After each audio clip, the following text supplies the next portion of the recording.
Saya bangkit mulai semenjak lulus SMA. Tahun lulus SMA saya 86. Saya untuk persiapan buat open, buat ada bengek, tahun 90 saya bangkit, saya mulai 94 saya berdiri sendiri.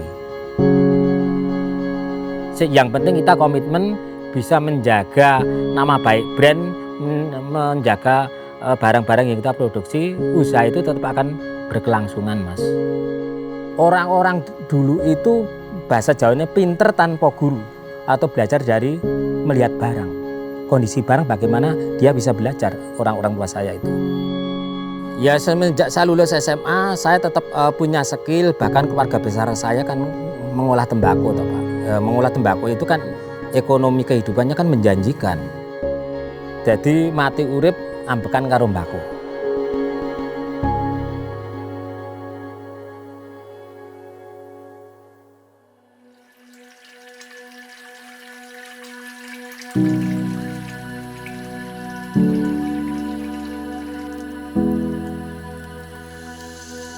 Nama kami Juwandi, kami selaku petani juga sekaligus pelaku tembakau.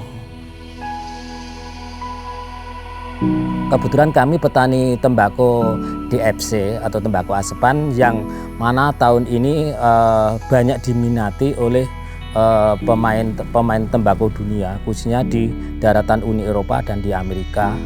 Bahkan tahun ini kita sudah ada order jenis tembakau Kentucky sebanyak 120 ton tembakau kering.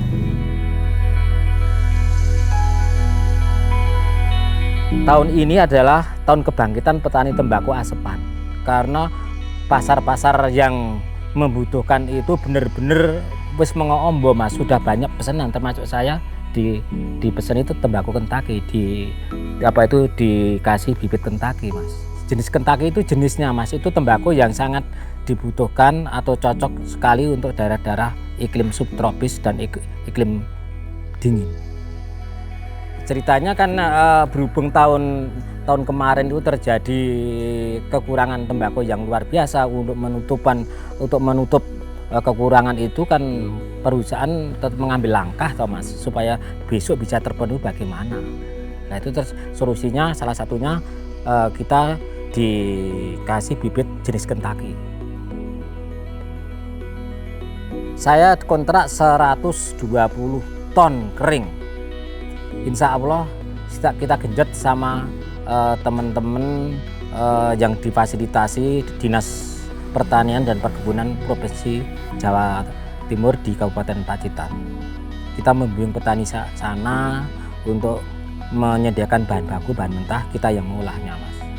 Nanti alam bersahabat insya Allah terpenuhi.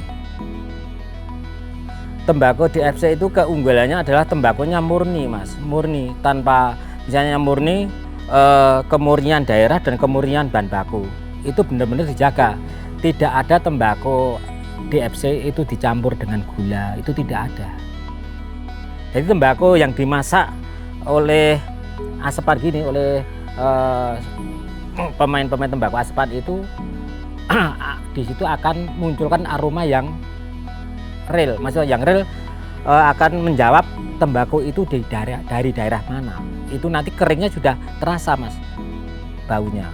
Ini dari Klaten, ini dari Boyolali, ini dari Bojonegoro, sudah kelihatan, Mas. Lah, keistimewaan tembakau asepan seperti itu. Orang-orang Eropa, Amerika itu butuh faktor yang real, butuh data yang real, Mas. Jadi bicara A yo A bener, jangan bicara B. Lah, seperti itulah. Memang tuntutan orang Eropa, kita bekerja sama orang-orang Eropa, sama buyer luar negeri, kedisiplinan kita jaga, karena di situ kan orang-orang sana itu masalah harga atau itu tidak menjadi masalah, Mas. Yang penting barangnya cocok karo aku, ora mungkin kowe rugi. Bahasanya seperti itu. Jana DFC itu memang brandnya atau hak patennya sudah dimiliki di Klaten, Boyolali. Nah tembakau lain mineral Rajangan itu kan mungkin kebutuhan lokal atau apa itu untuk penanganan dan bengek itu berbeda, Mas. Misalnya, nah untuk DFC itu salah satunya itu tadi untuk bahan filler cerutu. Cerutu itu kan nak cuma bahan pembungkusnya kan tok, profitnya kan tidak maksimal nanti Mas. Tetap ada isinya. Lah disitulah alhamdulillah tembakau DFC itu sudah bisa selevel atau sejajar sama tembakau rajangan lokal. Lah disitulah kemenangan sekarang, karena kemarin kenaikan BBM dan mengikuti nilai mata uang dolar. Kemarin dari Klaten top grade ke 35 sudah mencapai angka 55 Mas.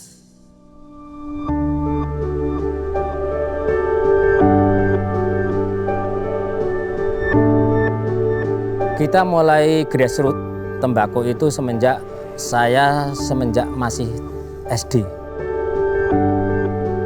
Saya berbekal pengalaman dari mendiang almarhumah orang tua saya. Dari skill atau keahlian untuk mengolah tembakau itu sudah saya miliki. Ayah saya itu kelahiran 1915, meninggal tahun 2015. Itu dia selalu aktif, saya libatkan kepada membantu saya mengolah tembakau Mas. Jadi kekurangan ini ayah saya itu sebagai profesornya Mas. Jadi saya bisa menggali. Orang tua saya itu berbasis ke tembakau asepan. Ya istilahnya ini adalah faktor genetik atau faktor keturunan. Di samping itu memang waktu dulu belum secepat teknologi atau semaju teknologi seperti sekarang. Kalau ayah saya itu masih monoton Mas. Maka kita mengubah dari monoton ke mengenal peradaban teknologi. Monoton misalnya menanam, cara memasak, cara penyajian barang itu masih monoton, belum ada mengikuti perkembangan kemajuan zaman. Jadi klasik, misalnya cara pengempaan tidak pakai pres tapi digulung, lah itu kan masih monoton. Sekarang kan kita pakai pres seperti itu. Jadi lebih singkat, lebih padat dan lebih praktis. Ya, estafet kepemimpinan kita lanjutkan. Ayah saya itu mengalami istilahnya pilot atau terjadi bangkrut itu tahun 78. 78 itu karena oven kita terbakar, karena cara pembuatannya masih belum mengenal teknologi, belum mengenal temperatur. Saya SD sudah kelas 4 itu Mas. Ya nak dulu waktu tembakau 1 kilo 50 perak itu rugi 500 rupiah sudah banyak toh Mas. 50 perak itu rugi 3.000 atau 4.000 kan sudah lumayan banyak kerugiannya. Sekitarnya satu oven itu sekitarnya sama ovennya hampir sekitarnya 100 juta Mas. Satu oven tembakau sama rehab oven. Tapi ayah saya juga lumayan ya punya sawah, punya kebun, punya itu yang hasil dari tembakau bisa diturunkan ke anak cucu. Jadi mati urip ambekan karo mbako.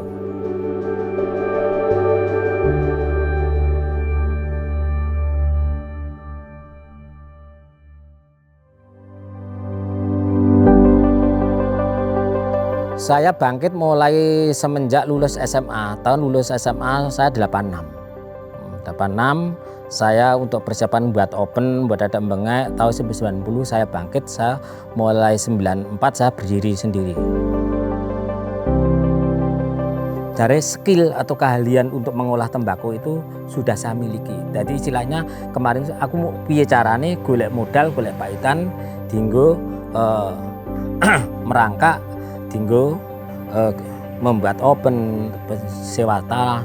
Waktu itu saya belum mengenal perbankan. Saya kan waktu itu ya masih takut untuk bergabung ke perbankan. Nah, seterus itu awal mulanya kita cuma tanam sekitarnya sawah setengah hektar Mas, 2 patok. Kita masak sendiri, mendapat 2 oven, kita kembangkan agar kita bisa mekar, bisa istilahnya bisa berjalan seperti ini Mas. Itu kita rental Mas. Jadi kita misal tanam sebanyak 10 hektar nggak mungkin sawah saya itu cuma 2-3 patok. 2-3 patok itu cuma berapa? Setengah hektar lebih sedikit. Nah, lahan saya 10 hektar kan saya rental musiman. Satu musim tembakau sudah nanti saya kembalikan ke petani. Waktu itu sudah ekspor ke PT Paroka Gembungan. Mungkin sampean tahu PT Paroka Gembungan itu kan eksportir tertua di Indonesia. Nanti sampean bisa konfirmasi ke PT Gembungan itu. Itu ya bahan bakunya itu untuk sebagian filler cerutu, sebagian untuk sak, dan sebagian untuk orang sana itu di Eropa itu seneng tembakau tengwe itu loh Mas, nginting dewe, tapi bentuknya dari sini sudah lembaran, nanti di sana dipotong-potong atau diolah pakai alat di perusahaan di masing-masing negara di Universal di Eropa sana.